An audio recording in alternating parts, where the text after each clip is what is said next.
Essa manhã ela é bastante especial para nós aqui, principalmente por estarmos recebendo a professora Eliane. Nós nos conhecemos em pesquisa. Oi, Débora, bem-vinda, bom dia. Colega de design, professora Débora. Nós nos conhecemos em pesquisa em 2014, tá? Imagino, né? A partir da USP, da Escola de Comunicações e Artes.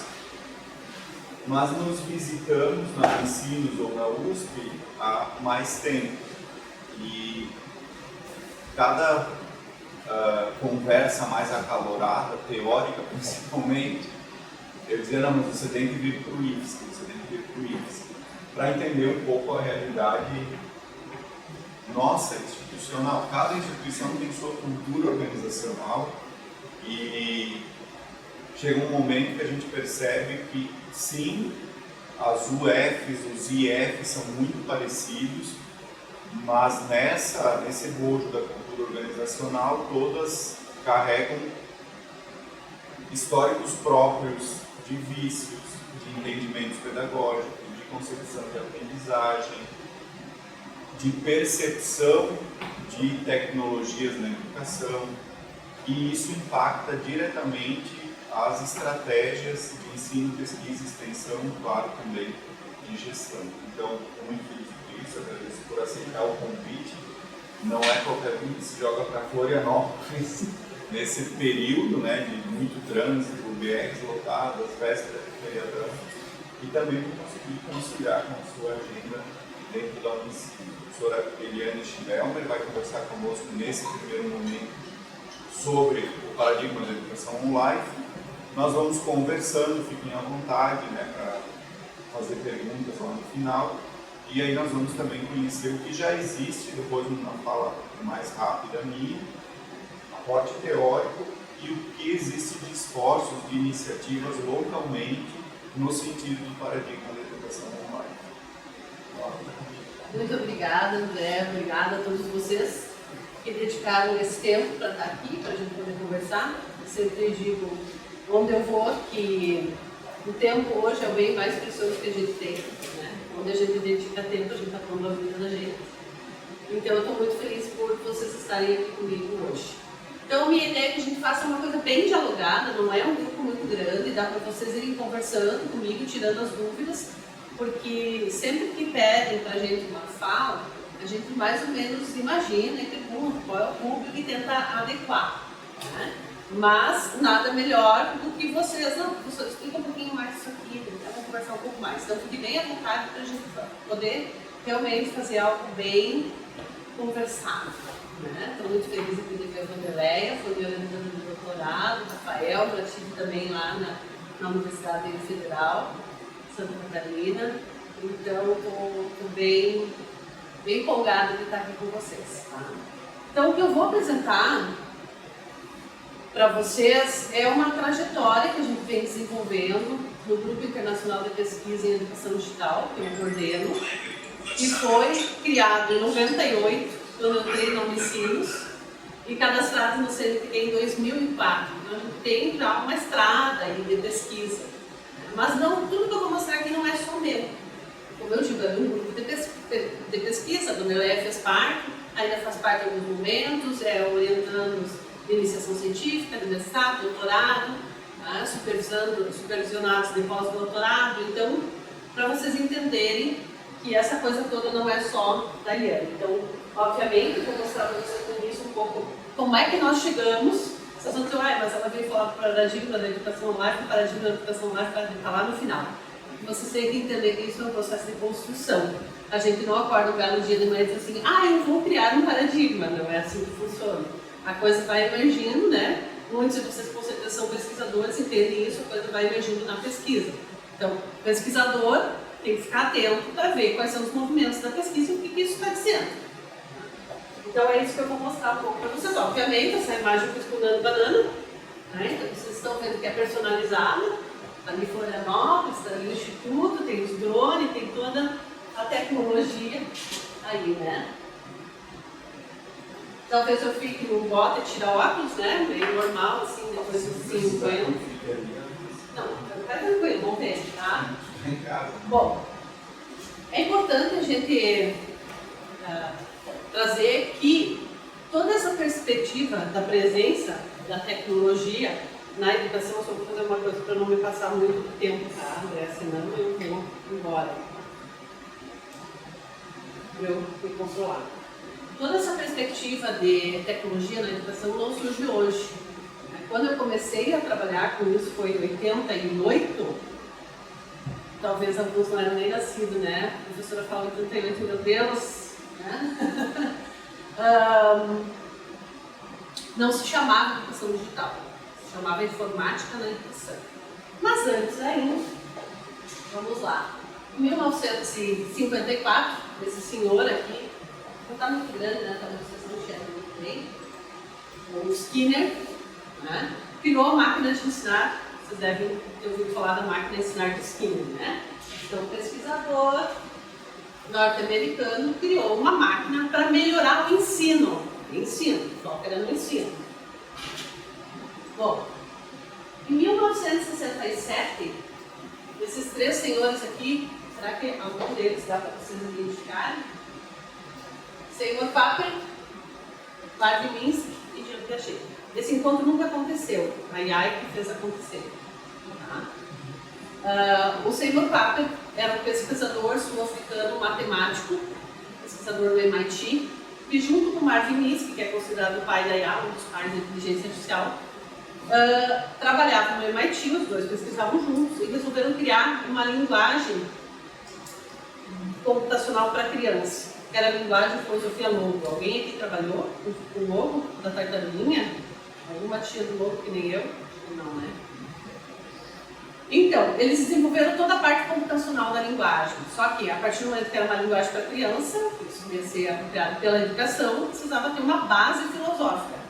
Então, o Papa foi para a Suíça e estudou por 5 anos com Piaget, onde ele construiu essa base filosófica da linguagem de programação, que ele chamou de construcionismo. Né? Porque a gente tinha um construtivismo, que na verdade não era dele, foi a educação que se apropriou a teoria, né? Ele tinha epistemologia genética. E o Papa, então, criou o construcionismo. E a partir de então, começou a surgir uma outra abordagem dentro dessa área que se chamava informática da educação. Bom dia, professora. Uma outra abordagem que não era só o comportamentalismo. Você sabe que o Skinner é quem criou a teoria comportamentalista, mais conhecida como behaviorismo, e que é a base da nossa educação até hoje, queremos nós ou não. E aí começa a surgir uma outra perspectiva baseada na filosofia e linguagem Logo. Alguém conhece essa senhora? Ela é nossa, brasileira, infelizmente ela nos deixou em janeiro do ano passado. Essa senhora é a professora Leda Cruz Fagundes. Né? Foi pioneira de informática e educação no Brasil, junto com o Valente, que nos deixou esses dias também. Nossas bibliografias estão morrendo, como eu digo, né? Infelizmente. E a Leia, então, numa parceria com o MIT, trouxe a linguagem e filosofia Logo para o Brasil. Em 1973 tinha reserva de mercado, não podia ter computador. E aí, como ela ia fazer pesquisa com crianças se não podia ter computador? Aí o que ela fez? Ela ganhou partes do computador de pesquisadores amigos dela e montou um computador. Mas aí, como é que ela ia divulgar esses resultados dessas pesquisas se não podia ter computador? Né?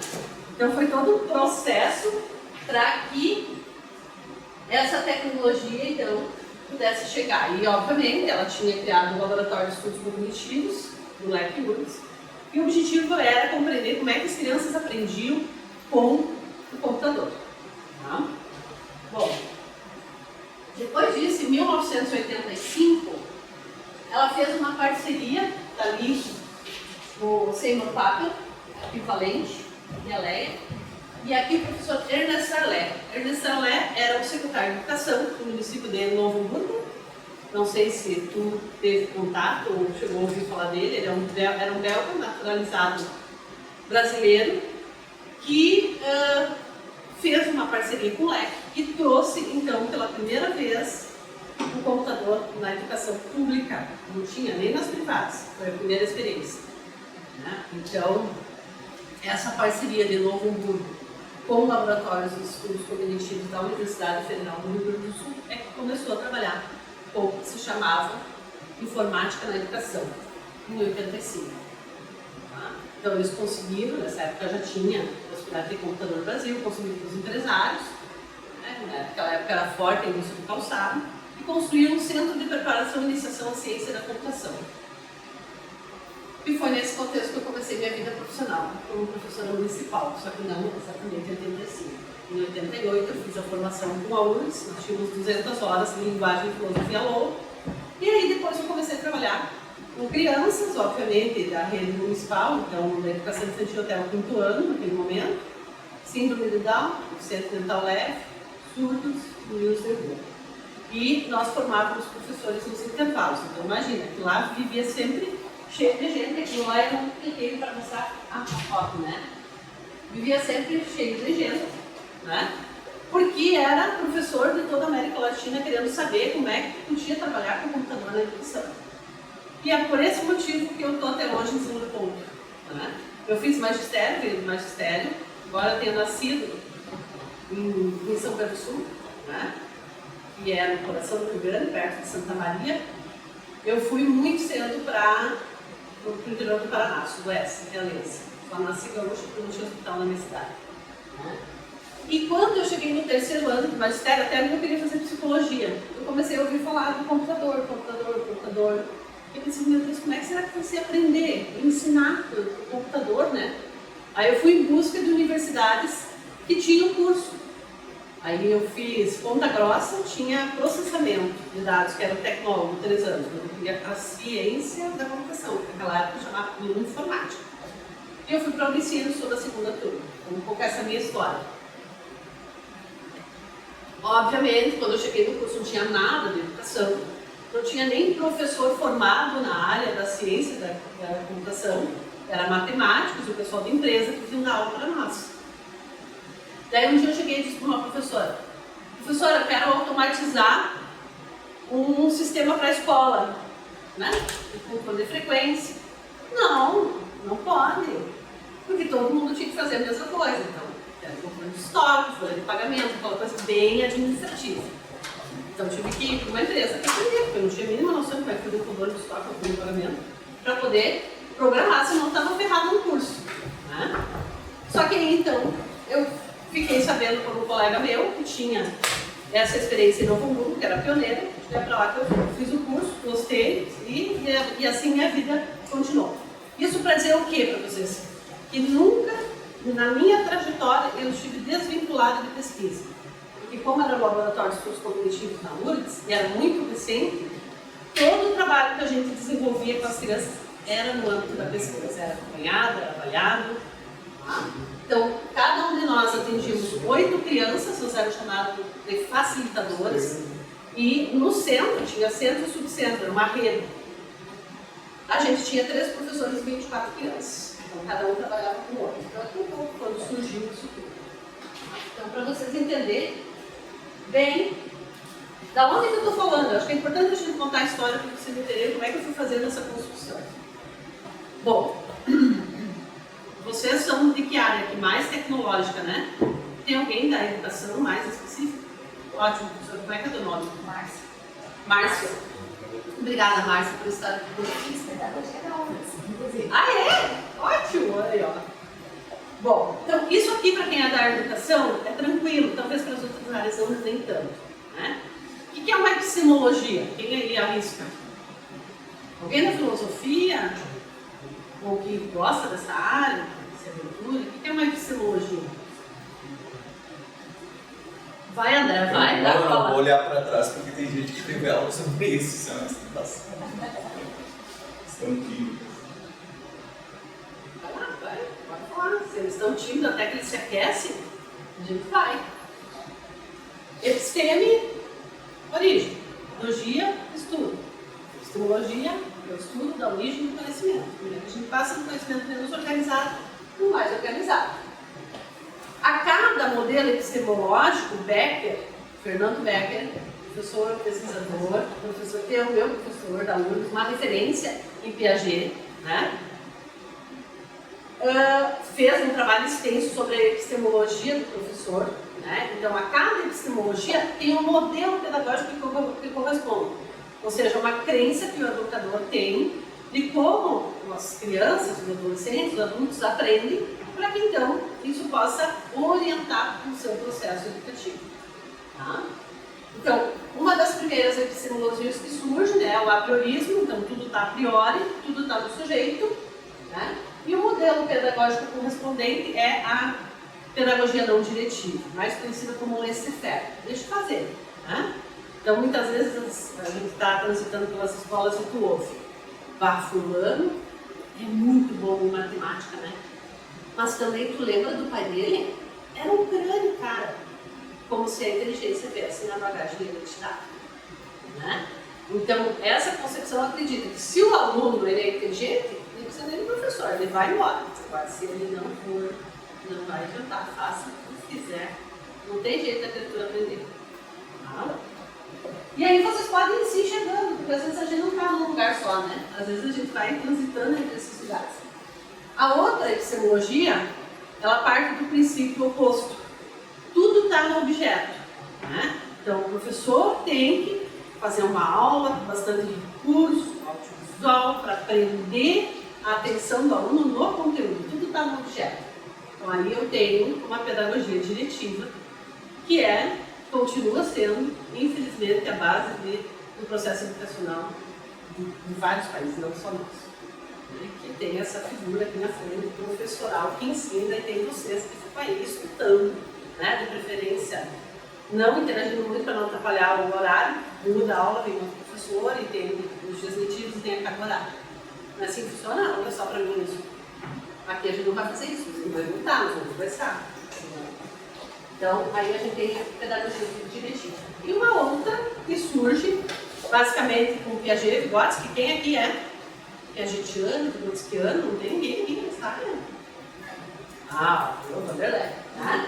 Que é o interacionismo, que vai lá e diz assim, olha, nada a ver, o conhecimento não está nem no sujeito nem no objeto, mas está no exato momento em que o sujeito interage com o objeto de conhecimento. Então, aí surge todo o modelo pedagógico relacional e a pedagogia de projetos, que você já deve ter ouvido falar, tem ensino por projetos, tem projetos de trabalho, governantes, tem projetos de aprendizagem, né? Surge ali com o John Dewey, a Escola Nova, e tem todo o movimento na educação que trabalha nessa perspectiva mais relacional. Ok, vamos adiante. Tranquilo até aqui? Conseguiram se identificar onde é que vocês estão? Mais no diretivo, mais no relacional, mais no não diretivo, às vezes num, às vezes no outro. O CDBF está esse quadro. Bom, isso de certa forma também interfere na perspectiva de como a tecnologia entra na educação. Eu não vou falar sobre esse entra, não me deixa esquecer. Nem que seja lá no final. Né? Então, essa é a primeira relação que a gente faz com a tecnologia digital, é de uso. Né? O uso como ferramenta, recurso, meio, apoio, a gente diz, eu vou usar até a tecnologia como ferramenta, usando essa ferramenta, o que tu está usando? Qual recurso que tu está usando? O ensino é obrigatório, inclusive listar. Inclusive listar, né? Eu vou trabalhar aqui com o apoio da internet, sabe? Então, nós somos usuários, consumidores, né? O que rela o que? Ai, Jesus, deixa eu falar. O que rege, o que gera uma relação de dependência. Já ouviram falar de Álvaro Vieira Pinto? Vanderlei é assim, porque ela teve que estudar o Álvaro Vieira Pinto, né? É um pesquisador, nossa, acho que falecido, em 50 ele começou a estudar as tecnologias, ele tem duas bíblias, assim, onde ele fala do conceito de técnica e de tecnologia. E o Álvaro Vieira Pinto, brasileiro, vai dizer assim, olha, essa perspectiva gera uma consciência indiana. Então é só usar, alguém pensa, produz para você usar, para você consumir. Isso tem, obviamente, isso tem relação com a forma como a gente educa. Então, nessa perspectiva, está todas aquelas abordagens que entendem a tecnologia na educação como uma novidade. Ela é uma novidade, é uma coisa nova, mas não muda nada. Não muda a minha prática, não muda a metodologia, não muda os tempos, os espaços e as formas de operar a educação. Ficar como está. Eu uso para reforçar o que eu já faço. Né? Ou para deixar mais bonitinho. Para prender mais a atenção dos alunos. conforme eu vou usando, todo mundo começa aqui, não tem como. Tá? Conforme eu vou usando, eu vou me apropriando dessa tecnologia. Né? E começo a entender o que isso muda no meu processo de aprender e como isso pode me ajudar a eu modificar as minhas metodologias, as minhas práticas. Então aqui eu deixo de ter a tecnologia digital como ferramenta e passo a ter a tecnologia digital como tecnologia da inteligência. Esse conceito não é novo. 1994, Pierre Levy. Né? Por que ele dizia que as tecnologias digitais elas não podem ser encaradas como outras tecnologias que vieram anteriormente? Né? Não é uma ferramenta como o martelo ou o serrote. Porque elas ampliam, exteriorizam e modificam as funções cognitivas humanas. Tais como a memória, várias possibilidades de ampliar a memória, raciocínio, né? E tantas outras funções cognitivas humanas. Então, lá em 94, no âmbito, né, da filosofia, da tecnologia, já se sabia que as digitais não eram ferramentas, eram tecnologias de inteligência. O que tu tem aí? Tu tem um produtor, né? Ele é capaz também de produzir essas tecnologias. E tu tem, em consequência disso, um empoderamento. Então aqui, Álvaro Vieira Pinto vai dizer que começa a ser desenvolvido uma consciência crítica, né, sobre a presença da tecnologia na educação. E aqui tu consegue ter inovação, tu consegue inovar nas tuas metodologias e nas tuas práticas, no contexto educativo. Tem uma outra coluna que nós vamos preencher depois, tá? Ela não vai se preencher agora, vai ficar aqui. Quer dizer que não termina aí, tá? Bom, acontece que toda essa perspectiva que fundamenta a escola, ela vem de uma sociedade industrial. Isso está claro para vocês, tem seleção, né, organização por etapas, o ensino, o processo avaliativo, todos têm uma lógica behaviorista e uma sociedade industrial. Isso é sério. Acontece que não é mais assim. A gente não vive mais naquela sociedade. Principalmente, e o que fez funcionar muito o desenvolvimento dessa sociedade foi a internet. Né? Então, o Manuel Castells, um sociólogo espanhol, né? Ali pela final da década de 90, ele publicou um livro que se chama Sociedade em Rede, onde ele explica o que muda nesse processo e como a educação poderia, né, se apropriar dessas tecnologias nessa perspectiva da internet, da rede. Mas não para aí, né? Mais recentemente, 2015, um pouco antes ali, o Luciano Floridi, que é um sociólogo italiano, mas que trabalha na Inglaterra há muito tempo, disse assim, ok, essa sociedade em rede, mas ela não é só em rede, ela é on-life. O que significa esse on-life? Não é nem online e nem offline. É uma sociedade que está o tempo inteiro conectada, onde não faz mais sentido tu dizer se tu está offline ou online. É verdade ou não? Acontece isso com vocês? A gente está sempre, eu estava aqui, ó, a minha filha, quarta-feira, porque essa palestra era para ser quinta, né? Eu não pude vir porque quarta-feira, no final da noite, ela ia para o Japão. Tem um aplicativo, eu posso acompanhar o voo dela o tempo inteiro. Ela chegou agora, nesse exato momento que eu comecei a palestra. Né? Isso é quarta-noite, chegou agora. Então, hoje, tu tem a possibilidade de ter os sistemas de geolocalização, né? Sistemas de sensorização.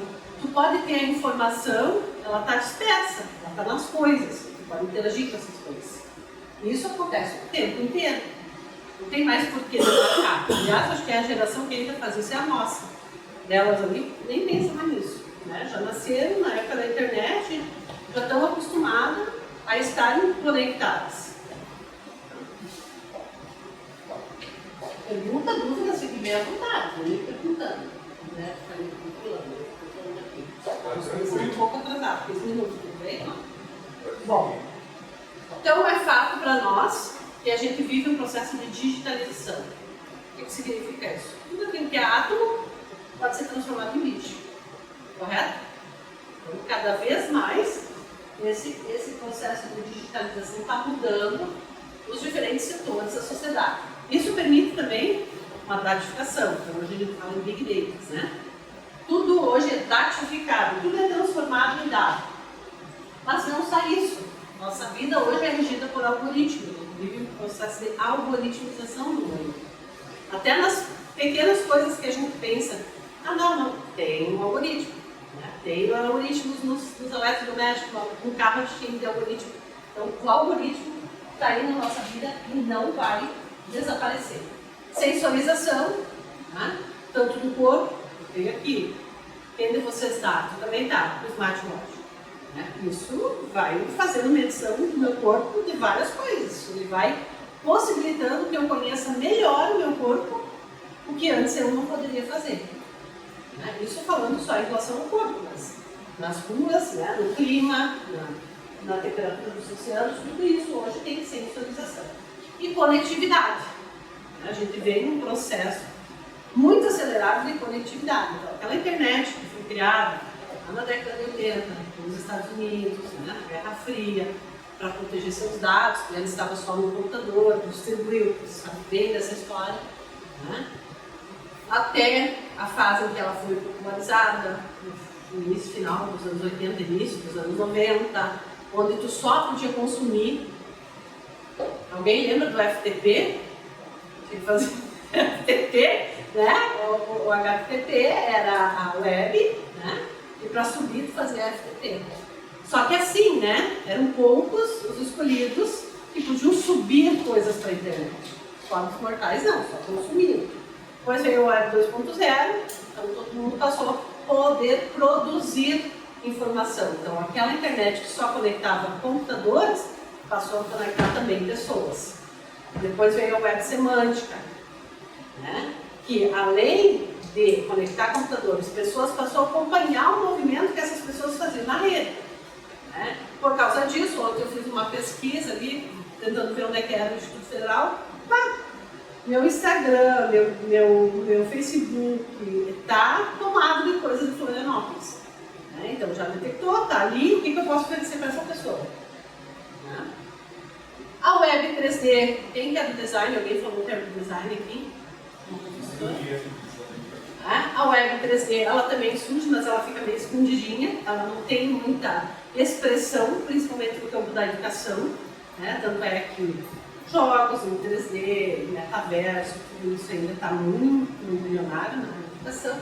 E mais recentemente a internet de todas as coisas, a IoT, que além de conectar computadores, pessoas, acompanhar o que cada um faz na rede, passou a conectar, ou possibilitar a conexão entre tudo que tem no planeta. Então é inegável que essa conectividade ela vem se transformando rapidamente. Isso possibilita o quê? A hibridização dos mundos, o mundo físico, o mundo biológico e o mundo digital. E ali tem o nosso coronavírus, né? Que a gente pensou assim, bom, aquilo que eu não consegui em 35 anos quase de formação de professores, né? O Covid conseguiu. Infelizmente não. Né? Era a nossa expectativa. Então depois que acabou, as pessoas ficaram ainda mais resistentes no campo da educação às tecnologias digitais.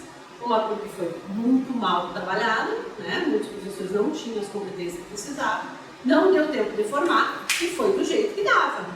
Tinha professor que chegou a comprar um quadro, escrevia no quadro em casa, a câmera capturava, jogava para a criança que estava lá do outro lado com o caderno copiando.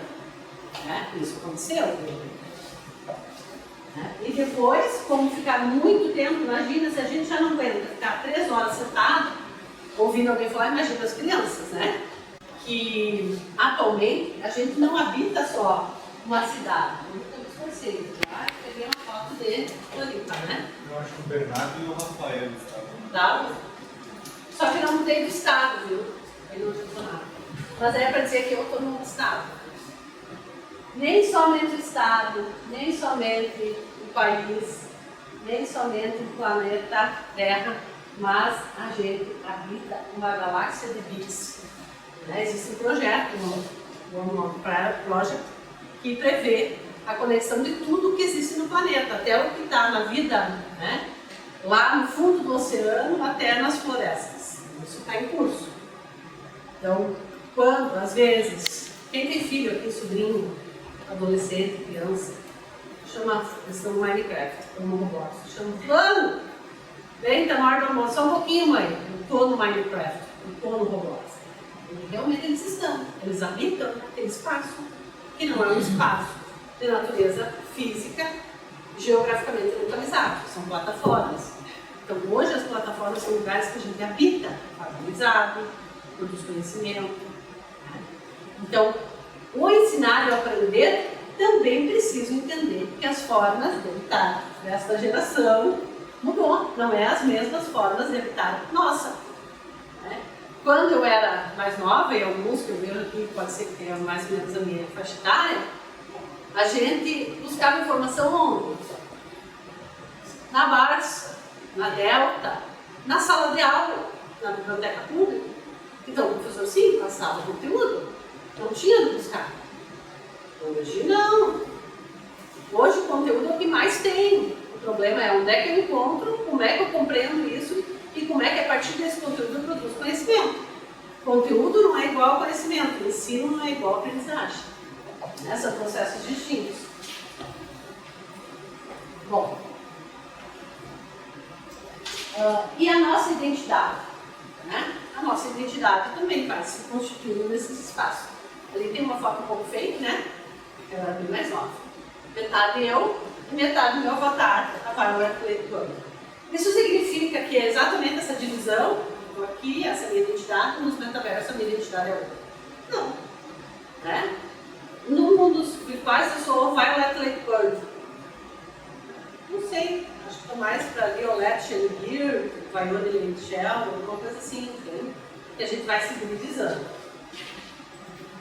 Essa é a Violet mais recente, nos metaversos mais novos, aqui ainda era no Second Life, quando eu comecei no final da década de 90, mas ali era ativamente, era outro metaverso. E ali como é que a IA me vê, né? Eu gostei dela, mas enfim. É assim que a gente vai constituindo a nossa identidade, nesse habitar dessas diferentes plataformas. E mais recentemente, não tão recente, porque é da década de 50, a inteligência artificial, né? Mas a IA generativa, que é aquela que permite que a gente chegue mais próximo de uma inteligência artificial, surge ali em 2021, né? ChatGPT. Então, pensar, obviamente, nessa relação da inteligência humana em conexão com a inteligência artificial. E, obviamente, que isso aí deu muita discussão, né? Primeira vez que eu ouvi falar em inteligência artificial e redes neurais foi na minha graduação. Numa disciplina de final de curso que se chamava Tópicos Especiais em Computação. Eu ouvi falar em redes neurais, início da década de 90, inteligência artificial. Depois, quando eu comecei a trabalhar com Logo, no final da década de 80, também comecei a ouvir falar em inteligência artificial, porque toda a parte de listas do Logo trabalhava com IA. Né? Então esse é um pouco o meu percurso, minha relação com a inteligência artificial, Marvin Minis, que estudou no PAC. Depois, quando eu fui fazer o meu mestrado em psicologia, até ontem eu cheguei um texto que nós escrevemos com a Rosa Picari, onde a gente viu as diferentes concepções epistemológicas e como é que podia trabalhar com a IA. Mas pense, isso foi 98, 99, né? Muito tempo. E quando eu entrei no mestrado em psicologia, a discussão que se fazia é essa, tá, mas a inteligência artificial é uma inteligência? Né? E aí, eu lembro que tinha várias discussões, se chegou à conclusão que a inteligência artificial tem uma natureza diferente, que é a natureza técnica diferente da inteligência humana. Mas, por falta de outro léxico, as áreas, principalmente da computação, acabam se apropriando de palavras que vêm de outra área. Assim a gente fala em consciência de máquina, assim a gente fala em inteligência artificial, daí afora. Em 2003, junto com a professora Soraya, não sei se alguém da computação aqui, a Soraya trabalha muito com computação gráfica, a gente criou a Mariá. A Mariá é uma agente comunicativa, conversacional, como é o ChatGPT, mas ela é trisavó do ChatGPT. Ela era meio burrinha, não tinha muita inteligência, né? Porque era um sistema especialista. Tu programava o que tu queria que ela te respondesse. Então a Mariá, ela apresentava o campus, e agora com o ChatGPT a gente está fazendo uma brincadeira com ela, né? Vamos ver se vai carregar aqui. Agora não está com o som. Mas ela diz, olá, eu sou a Mariá, e vai se apresentando, né? Diz que é uma agente criada em 2013, né? E que está ali para ajudar. E depois disso a gente desenvolveu o Google Wise, que era um sistema de mineração de dados e Learning Analytics, que acompanhava os alunos de EAD e predizia a possibilidade daquele aluno evadir. O aluno não interagiu no fórum, não leu os materiais tal, não fez essa atividade. Então, a percentual de que é elevada na próxima semana, no próximo mês, é tal. Cabia ao professor tomar uma atitude, se não fosse isso, o coordenador, e assim ia, né? Então, esse é um pouco o meu percurso com as inteligências artificiais, que não é o nosso tópico hoje, né? Mas não tem como falar em publicidade em nada. Bom, todo esse processo que eu vim falando para vocês, ele incide, né, sobre nós. Em que nível? Em nível ontológico. Ontologia é o centro das coisas. Então, tudo aquilo que é átomo pode ser transformado em bit e se transformar em informação. Aquela imagem ali inicial é uma floresta, num tronco de árvore, tem um sensor, um aplicativo, que pode extrair informações dessa árvore que antes você não tinha. É a questão do crescimento, momento de corte, enfim. Embaixo é o meu grupo de pesquisa, a Violet, se não enxerga tudo bem, está escuro, né? Se vocês forem na Unicinos, a Vanderleia conhece, não sei se o Rafael conhece, a minha sala é um gabinete, como qualquer outro, mas no metaverso tem um latitude, né? Tem um espaço, tem água, árvores, enfim.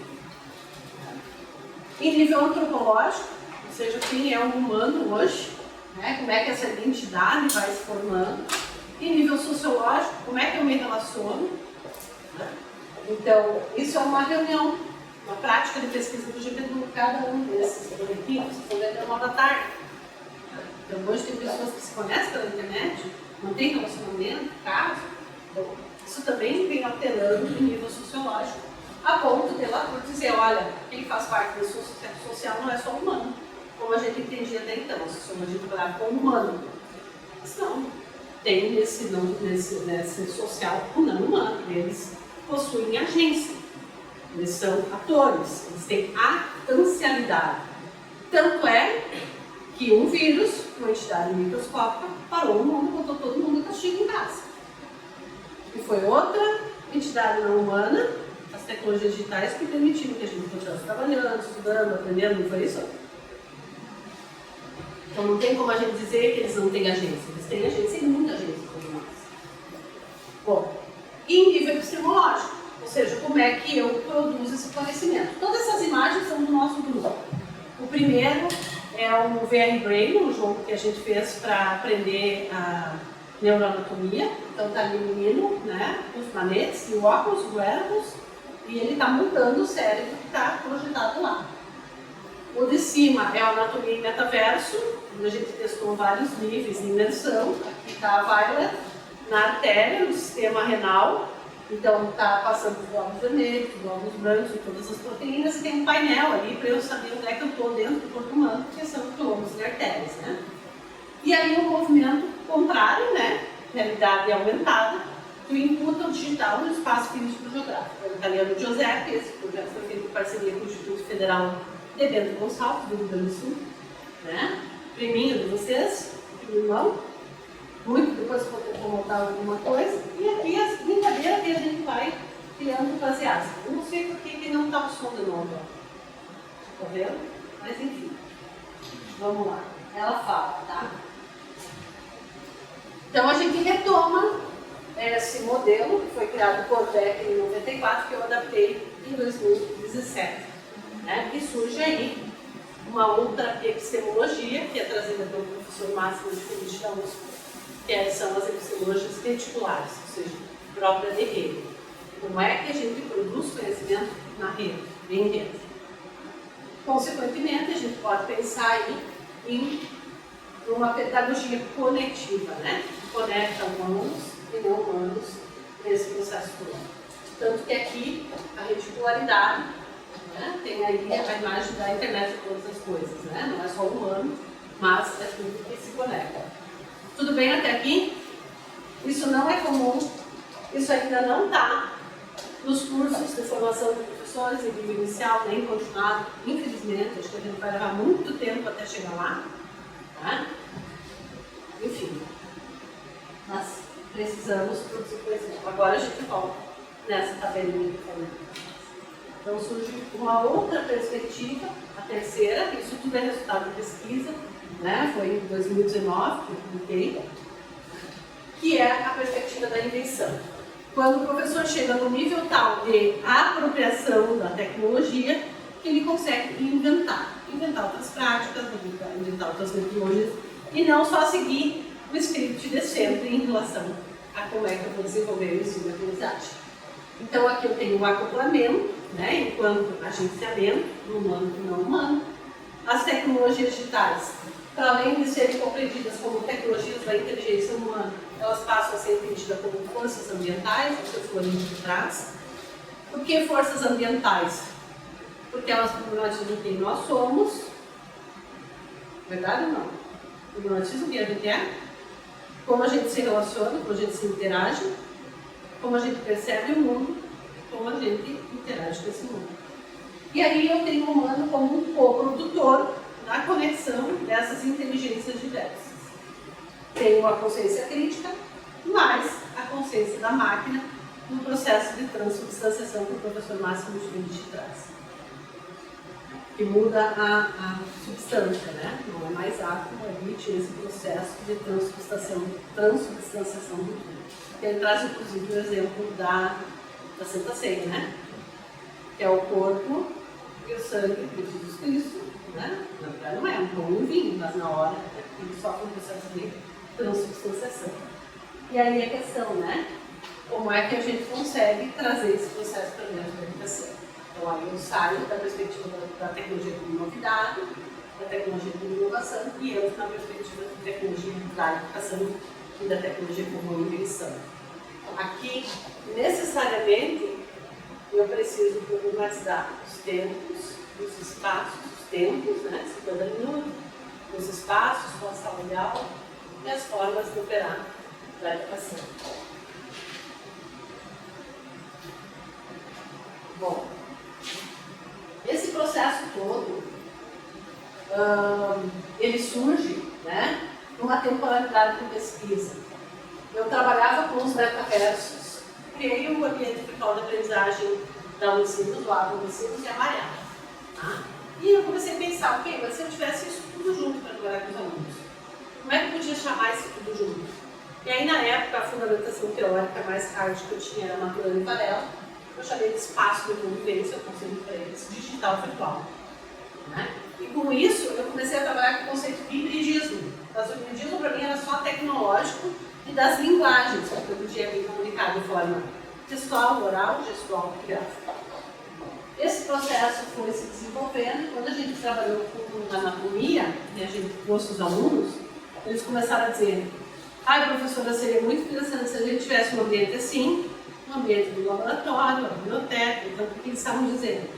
Que a nossa visão de hibridismo só em relação à tecnologia e à linguagem era míope, que a gente tinha que abrir. Né? E aí, a gente teve o breakdown. O breakdown é uma rachadura na cognição presente. Um termo trazido pelo Humberto Maturana, Francisco Varela e também a Virginia Castor. E a gente começou a trabalhar com os espaços de convivência e aprendizagem híbridos e multimodais. Então, ampliou o hibridismo, agora não era mais só tecnológico de linguagens, mas era de presença, né, de espaços e de culturas, né, ampliando esse conceito. E disso, quando a gente começou então a trabalhar o processo inverso, que era imputar o digital no espaço físico e geográfico, a questão da educação híbrida e multimodal. E desse processo, isso não está aparecendo a data para vocês aí embaixo, mas é 2014 e 2017. Isso permitiu que a gente entendesse que esse hibridismo, ele tem níveis. Porque os documentos agora, não sei se alguém é de políticas aqui, mas estuda os documentos federais, né? Agora vem os documentos da educação híbrida, né? Alguns dizem ensino híbrido. Então, esse hibridismo, como a gente começou a estudar em 2005, a gente identificou que tem níveis. Existe o hibridismo de primeira ordem, que é o hibridismo de combinação por justaposição. Aquele que diz, 50% presencial físico, 50% online, e faz o hibridismo das metodologias ativas. Existe um outro hibridismo que é de segunda ordem, que a gente chama de entrelaçamento. Então, quando começa a ter essa mistura implicada, você começa a tecer junto o online e o presencial físico. e o hibridismo de terceira ordem, onde há esse coengendramento. Quando tem um coengendramento, emerge um terceiro, como diz o Sérgio na filosofia mestiça, que não é nenhum nem outro, mas é algo que emerge justamente nesse nível de entrelaçamento. Tranquilo até aqui? Os documentos estão aqui, da política pública brasileira. E a gente se pergunta como é que essas políticas são desenvolvidas. Por quê? Bom, esse foi um dos primeiros ARG, alguém que trabalha aqui com ARG, Augmented Reality Game, vamos de realidade aumentada, que a gente criou no Museu de Ciência e Tecnologia da PUC com adolescentes, né? Então eles realizaram as experiências, a gente mapeou isso e viu aquelas que eles interagiam menos. E aí a gente imputou a realidade aumentada. Isso foi feito com eles, e eles foram produtores desse processo todo junto conosco, né? Então no início eles queriam o fantasma de cada um dos cientistas que elaborou cada uma das experiências. Quando eles viram o trabalho que dava para criar, para modelar, eles resolveram que ia ter um só. Então ia ser o Einstein, né? Então a história, a narrativa que eles criaram era que o Einstein, ele ainda estava assombrando o museu porque ele tinha perdido as suas memórias, as experiências. Então os adolescentes tinham que interagir com as experiências, contar para ele então poder ir feliz. Isso aqui, lembra o que é isso aqui? Quem conhece isso aqui, não lembra? Caça-fantasmas? Nunca assistiram? Os ectoplasma. Então, como é que ia saber onde tinha, né, essa vivência? Então, tinha o ectoplasma, ele chegava com o tablet, né, e o Einstein então aparecia e conversava com eles. Isso é anterior ao Pokémon GO. O Pokémon GO foi em 2015, chegou para nós, né? Tanto que as crianças que trabalharam aqui, quando chegou o Pokémon GO, elas disseram, mas a gente já sabe fazer isso. Os adolescentes. Todos chegam, mas a gente já sabe fazer isso. Aqui foi no dia, né? Então a gente tinha um mapinha físico dos 3 andares, com aquela luzinha, então elas sabiam onde tinha a experiência, né? Com a canetinha, e eles iam realizar, aparecia o Einstein, conversava com o Einstein, e depois a gente fazia uma roda para conversar o que eles tinham encontrado. E eles tinham que contar com o Einstein, ou por áudio, ou por texto, ou por uma foto que eles tinham aprendido ali. Isso a gente fez uma loucura, a gente estava com 120 crianças dentro do museu. Quase enlouquecemos nós e o pessoal do museu também. Bom, isso acabou dando muito subsídio para a gente ir construindo várias metodologias que a gente vem chamando de inventiva, porque a fundamentação da aprendizagem, da cognição é a professora Virginia Cassu, que é a nossa pesquisadora brasileira da Universidade Federal do Rio de Janeiro e que apresenta a cognição inventiva. Sugiro muito vocês acessarem as obras dela. Tem uma que é Políticas da Cognição, que é muito boa. E a gente foi construindo várias, que foram emergindo dessas diferentes práticas que a gente foi criando. Eu não vou entrar em cada uma delas, outra vez eu venho, posso trabalhar com vocês nisso. Tá? Não vou entrar porque não dá tempo. Bom, aqui é uma dessas práticas que a gente fez com os adolescentes. Isso é de uma escola de zona de vulnerabilidade social, que é a Vila Brás. Então, todas as notícias de tragédia que saem no jornal São Leopoldo, lá da onde é a pessoa da Vila Brás. Então, pensa como é que as crianças constituem sua identidade vivendo e crescendo num lugar como aquele. Então, eles começaram a desenvolver um projeto chamado Team Community, foram no Museu da Ciência para tentar entender, Museu da Cidade, para tentar entender como é que surgiu a Vila Brás, descobriram que a escola foi um terreno que foi doado e a comunidade se foi construída. Iam para a prática de pesquisa, ou seja, iam para Unicinos, iam também na Unicinos fazer as oficinas de tecnologias e nós também íamos para a escola.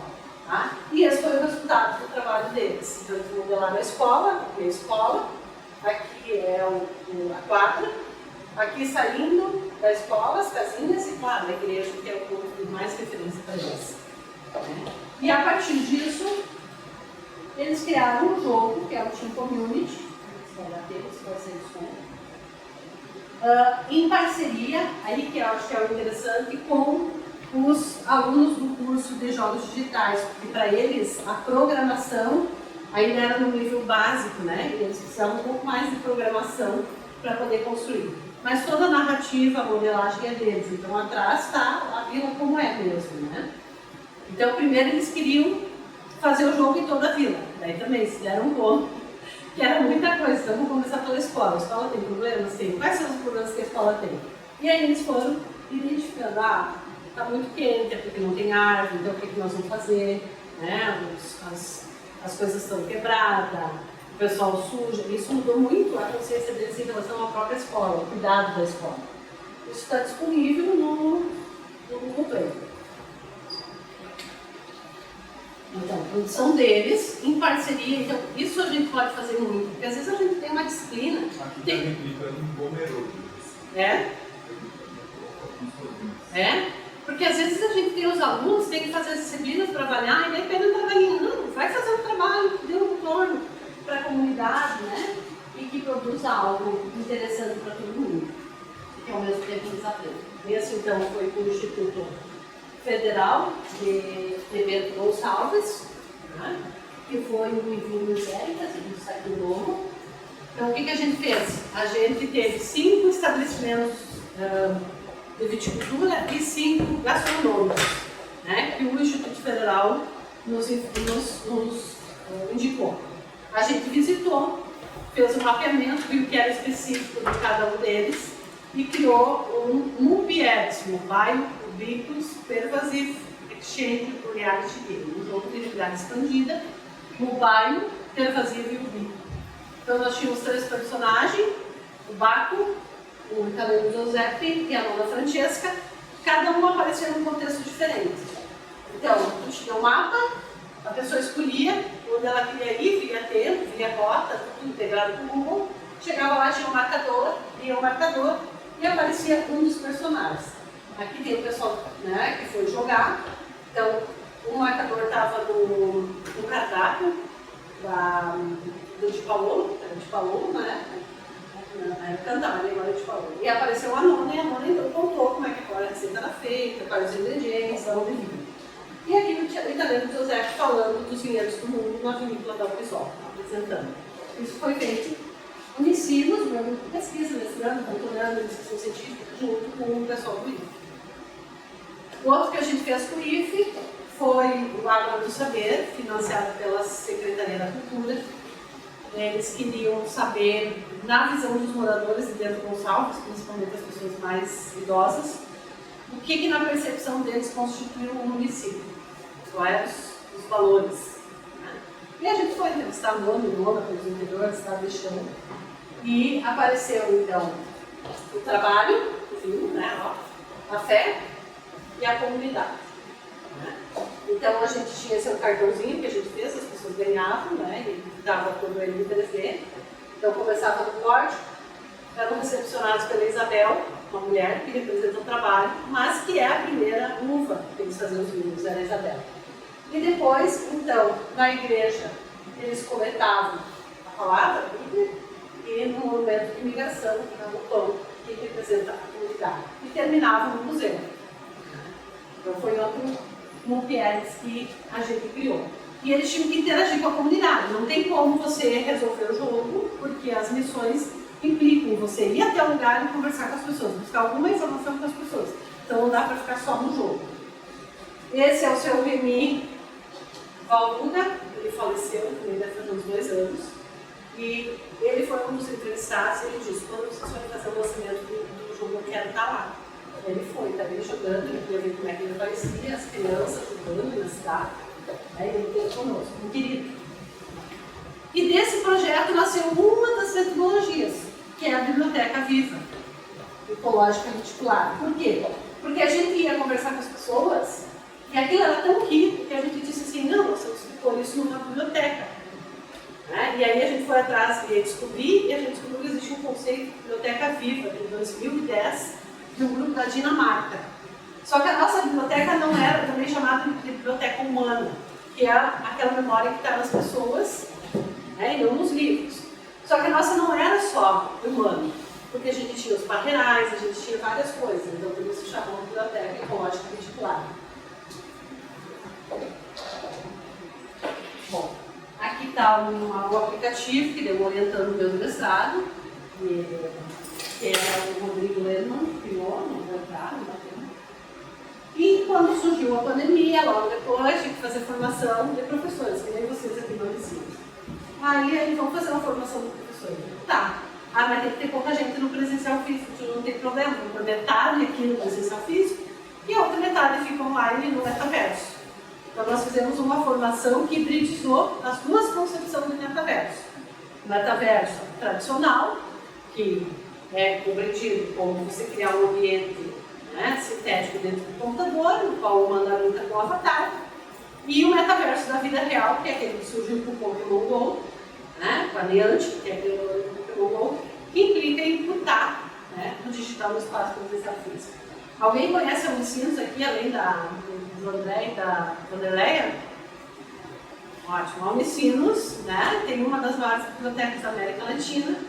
No piso térreo tem obras do Porcela que conta toda a história de vida e obra de Santo Inácio de Loyola. A gente falar sobre a pedagogia ignaciana, que veio de Santo Inácio de Loyola. Então, o que a gente fez? A gente modelou o Santo Inácio e, por realidade aumentada, o Santo Inácio aparecia e contava a história daquela obra. Né? Que momento da vida dele aquilo representou e qual era a relação com a educação. É claro que a gente não está conversando os padres para isso, né?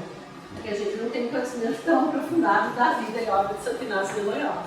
E aí, no final, todo mundo de máscara, né? Tirando foto, selfie do Santo Inácio. Então, isso foi a sensação dos povos. E no outro lado, está ali o Santo Inácio no metaverso, comigo, eu sou uma fata dos metaversos. E ele está integrado com o Google, então o Santo Inácio pode mostrar o percurso que ele fez, né? E como é que a obra dele chegou no Brasil. E com isso, a gente também tirou uma selfie. Esse pintar em madeira lindo representa, né, a educação jesuíta em vários tempos, né? E ele está como gêmeo digital no metaverso. Né? O metaverso nosso não é só gêmeo digital, a gente constrói coisas que não tem que batimento no físico. Então eles tiraram uma foto e depois no final, né, as duas fotos no presencial físico e no online. E o pessoal que estava no presencial físico conversava com o Santo Inácio, tinha algumas pistas que eles tinham que fornecer para o pessoal que estava no metaverso continuar a desenvolver lá dentro. E assim, o pessoal que estava lá realizava aquela missão, tinha alguma informação que tinha que retornar para o presencial físico. Então, essa conversa com eles aconteceu pelo Jitsu. Jitsu é uma plataforma de webconferência. Nesse percurso todo, a gente foi desenvolvendo outras coisas. Tá? Uma delas é o Wearables Pulso. Então, isso foi desenvolvida por uma parceira de vocês, professora do Instituto Federal do Rio Grande do Sul, do campus de Bilbao, que é a Lisiane. Né? Vai ter agora um hub de Wearables, ela vai coordenar, vai puxar. Plena pandemia, eu tinha uma pesquisa que se chamava Cidade como Espaço de Aprendizagem, financiada pela Fundação Carlos Chagas e Itaú Social, que consistia em sair com os professores e os adolescentes pela cidade. Como é que eu ia fazer? Acabou minha pesquisa, né? Eu digo, não, vamos fazer o seguinte, vamos trabalhar com o conceito de cidade híbrida. Então a gente começou a trabalhar com a civicidade, que foi também a tese do Saulo. Né? Então essa cidade no espaço físico-geográfico se expande pelo digital. Então a gente vai conhecer como é que ela é vista pelo digital. E nesse contexto a gente trabalhou com o grupo Explosão da Danha. Então como é que eu faço com que as pessoas pelo menos percebam o que eu estou sentindo quando eu danço? E a gente construiu esse lugar. Então esses são os cursos que envolveu, né? A moda, para a produção do biomaterial, a educação física, para a questão do corpo, da dança, coreografia, design, que foi a própria construção, e a eletrônica, e falta a computação, que é a programação do Wearable. Tá? Então esse foi o Wearable, né? Bem rudimentar, então esse aqui foi os próprios dançarinos que fizeram, junto com os professores das diferentes áreas do conhecimento. Né? Aqui tem um vídeo que eu estava passando antes para poder se vai rolar. Ele não está saindo o áudio, né? Estava e não está mais. Vamos ver se vai. desse fora.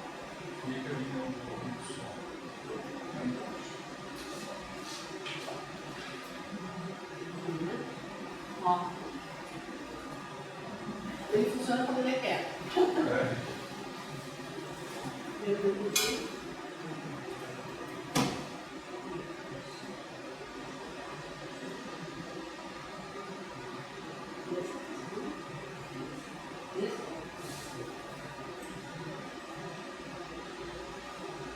Tá, pessoal, nós aqui toca uma música, tá?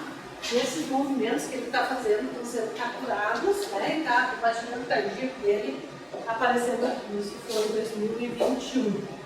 Tá? Então, isso foi parte da tese da Lisiane. É claro, né? Se tem uma empresa especializada, faz tudo muito melhor, mas não é o caso. A questão de como é que eles aprendiam também a construir esses wearables, né? Vou parar que agora ele faz uma hora para ele começar a tocar, né? Tocar sem querer. Bom, aqui é a questão dos metaversos, né? Os metaversos, a ideia original, onde você cria um ambiente sintético no computador e o humano habita por avatar, o outro onde você imputa o digital. E aí, como eu e o professor Márcio de Feliz estavam trabalhando com isso, então elaboramos aí uma outra compreensão do que a gente entende por metaverso. Então, vou ler isso para vocês, está ali, né? Vocês podem ler, depois eu vou deixar o material para o André também. E vocês podem acessar. Bom, obviamente, né, que vinculado às metodologias tem as práticas. Né? A prática pedagógica é o que efetivamente acontece no contexto da sala de aula. E uma prática pode ter dentro dela vários métodos. Isso aqui também dá uma outra conversa nossa com o André. Essa é uma Saigon, que a gente chama assim poética, porque elas são co-criadas, né? Inventivas, imersivas, gamificadas e online. Então, durante a pandemia, essa foi uma prática que a gente desenvolveu com os alunos do curso de Jogos Digitais, que ela é toda ambientada na narrativa do Senhor dos Anéis. Né? Depois, com o mestrado e o doutorado, eu criei duas missões, a missão Sherlock e a missão MacGyver. Vocês devem lembrar do MacGyver, né? O Sherlock envolvia eles se identificarem um contexto no qual eles desenvolveriam uma prática pedagógica em termos de pandemia, e o MacGyver era propor essa prática, para inventar a prática. Novas Aventuras em Don Quixote, que está vinculada à tese da Lisiane, do Instituto Federal também, que foi trabalhado no curso de especialização em educação online, para a formação dos professores não ensinos. Alice nos Caminhos da Educação Online, que é para a pedagogia. E a mais recente, que a gente desenvolveu junto com o professor da Universidade Aberta de Portugal, o professor Moreira, que é meu parceiro, que é a missão TARS. Vocês já viram a série Doctor Who? Ninguém viu Doctor Who? Então, ele não tem a cabine policial, né, que ele entra e viaja entre os mundos, né? E aí, justamente essa era a ideia que ele ia, então, viajando pelos mundos e conhecendo. Aqui vou passar rapidamente o mapa, né? Aqui apareceram os vídeos, os materiais e tal, dos alunos durante o processo. Então, ela se encontrou também com o Tom Cat, que é um personagem da Conecta Cat, é um ensinos. Então, aqui foram do contexto da ensinos. Os mundos virtuais também construíram, como é que elas fizeram o processo todo, o percurso, com o ChatGPT, com o Bing na época, com o Canva, com o Google Earth, e aqui a missão TARS, né?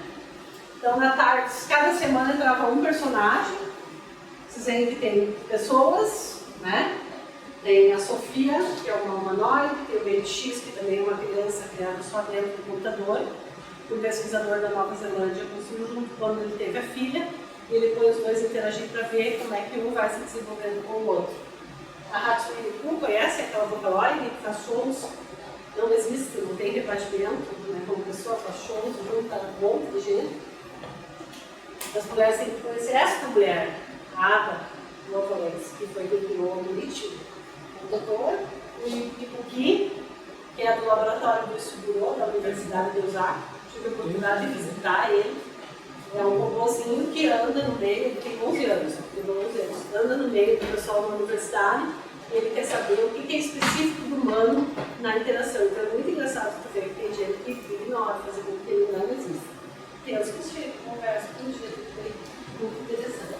A Violet, o Antônio Moreira, o professor Máximo de Felipe, a Mariá, o professor Antônio Dias, da Universidade Aberta, reitor, a criadora do ChatGPT, o Bill Stephenson, que é criador do Metaverso.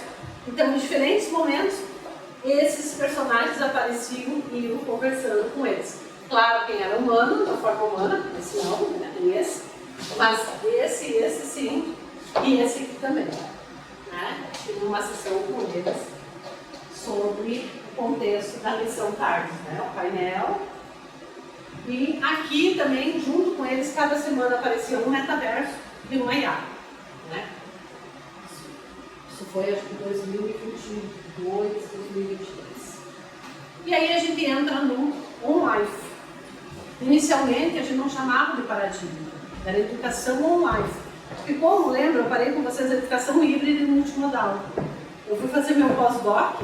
Durante o pós-doc, eu comecei a pensar nessa perspectiva do on-life, claro que muito inspirado nesse documento que eu li, do Floride. Só que eu fui pesquisar, descobri que o on-life não nasceu do Floride. O on-life surgiu com o Raymond, aqui nas comunidades de prática, em 93. Depois, o Luiz, em 95 já trabalhava e o Becker também. Então, só que quando ele escreve esse livro, ele não traz essa história do surgimento do on-life. E aí eu fui buscar isso. Então, se a gente for ver, a gente vive on-life, né? A gente está caminhando, a gente pega informações do contexto, a gente sabe como é que está a temperatura, a gente pode se comunicar com as pessoas, avisar familiares, a gente pode compartilhar a localização. Então, o nosso mundo hoje, ele é on-life. Então, há um fazer em conjunto, né? Entre humano e não humano, essa simbiose que a dona Harvey chama. Né? E aí surge o paradigma da educação on-life. Como é que emerge o paradigma? Se antes eu chamava de educação on-life, como é que virou um paradigma? Na pandemia, quando surgiu a pandemia, tudo aquilo que a gente sabia, que a gente fazia, não tinha mais como ser feito. Né?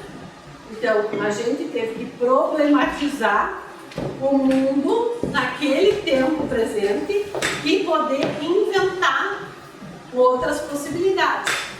Então, o paradigma da educação on-life, ele propõe isso. Né? Ele tem origem na problematização do mundo, que acontece no tempo presente, e vai se desenvolvendo, os processos de ensino e aprendizagem vão se desenvolvendo a partir de atos que conectam humanos e não humanos, o professor Máximo de Felipe chama de transorgânico, tá? Num percurso de invenção. Aí é a cognição inventiva da Castor. Só que não é só a invenção não é só do humano, é super bem antropocêntrica, é da psicologia. A gente está trabalhando o ato conectivo transorgânico com a cognição inventiva. Então é isso que a gente vem fazendo. Então, o que desencadeia é isso, né? Que faz emergir o paradigma. Desde lá, a gente vem construindo esse paradigma, que começa lá com as práticas, as metodologias, as pedagogias coletivas, e agora a gente precisa de uma teoria. Então, o paradigma, ele funciona a partir das epistemologias reticulares, é o que ele deve, né? Do ponto de vista do paradigma,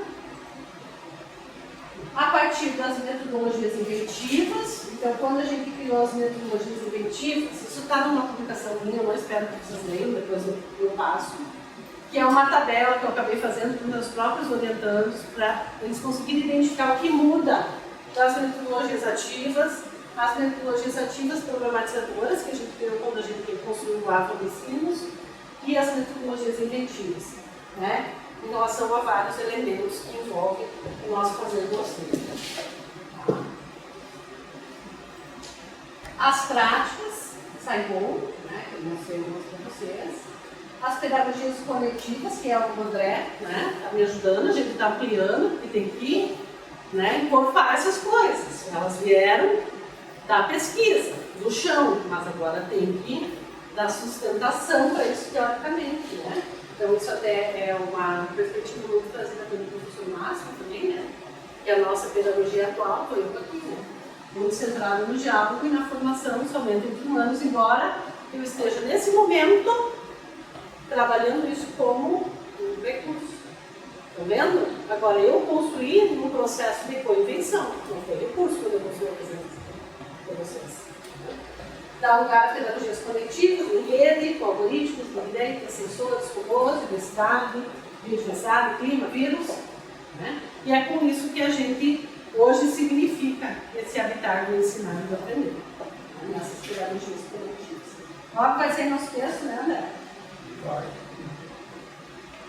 A formação em contextos ecologicamente conectados também, né? Então, não se trata mais de formar cidadãos, né? O professor Máximo de Fundo trabalha com o conceito de cidadania digital, mas ecologias que são capazes de criar e implementar as hiperinteligências, que é um conceito de Lovelock.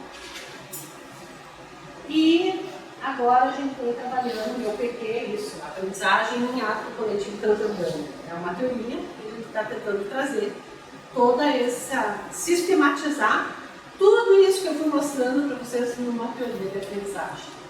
Né? Porque as teorias que são trabalhadas hoje em dia ainda param no interacionismo, né? Não direito.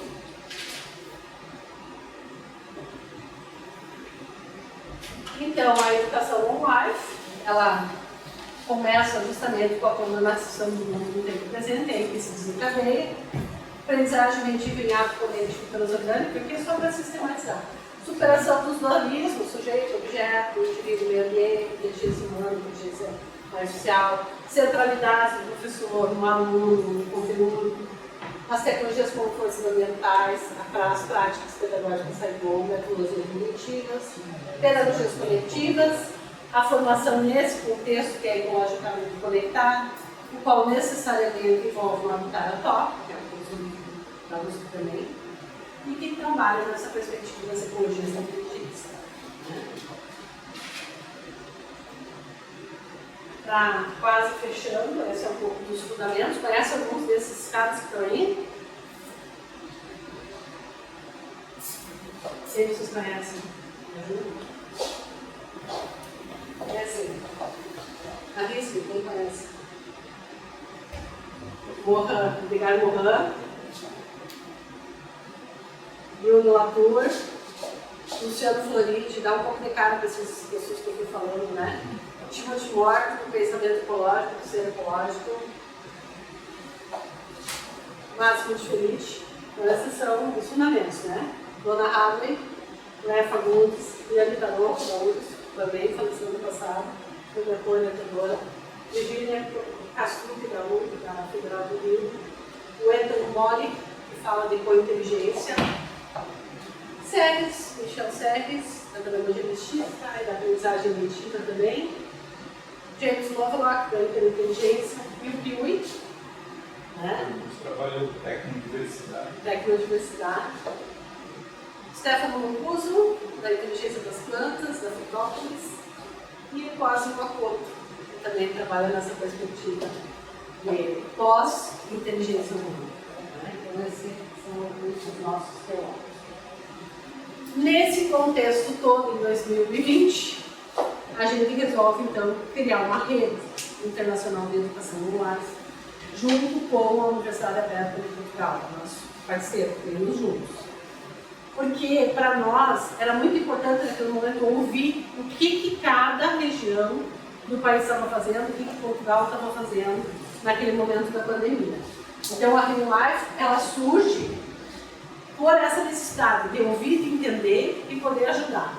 Então, a gente começa com o movimento de escutações. A gente ouviu 9 países, que vou só sentar um pouquinho para mostrar, que agora tem que explicar.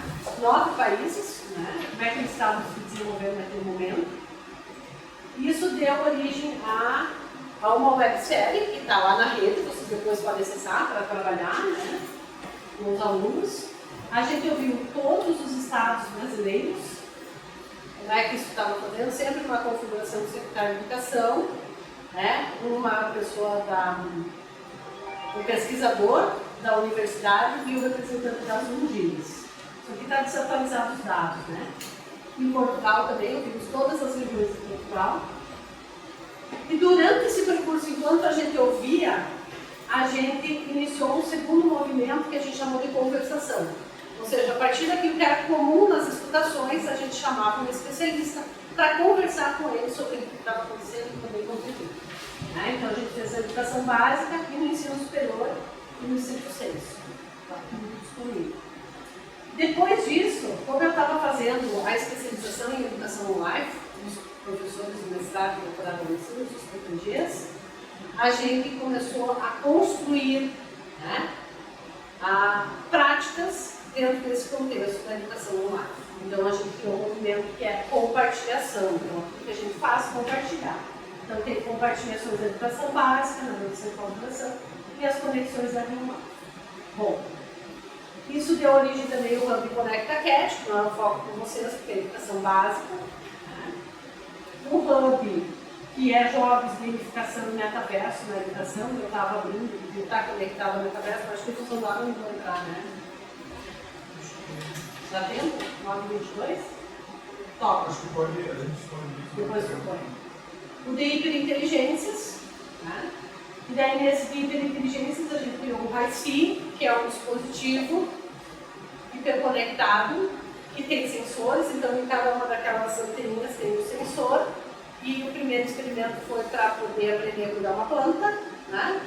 Então, tu ganha no solo e ele te diz como é que está a quantidade de água, se precisa dar mais água, como é que está a luminosidade, a organização disso. E a UVA, que é a nossa unidade de vestígios ancestrais, que rastreia a ancestralidade do humano, do parreiral, enfim. E coisas que a gente pode estar aí pensando. Aqui estão as conexões da rede. Aqui está o nosso site, que depois a gente acabou de remodelar ele com a metáfora das galáxias e dos planetas, tem os bugs. Vocês já podem ver se vocês se acham aqui ou ainda não. E agora a gente está no ponto de vou chamar uma assembleia para nós vermos o estatuto. E por fim, né, tudo isso que eu falei para vocês não é sobre inovar, né, que essa palavra a gente gosta de usar muito, né, mas é sobre inventar em novos habitats conectivos do ensinar e do aprender. É muito nessa abordagem que a gente vem trabalhando. Aqui alguns livros que a gente produziu. Cada evento ele dá origem a um livro do evento da Rio Life, com os melhores trabalhos.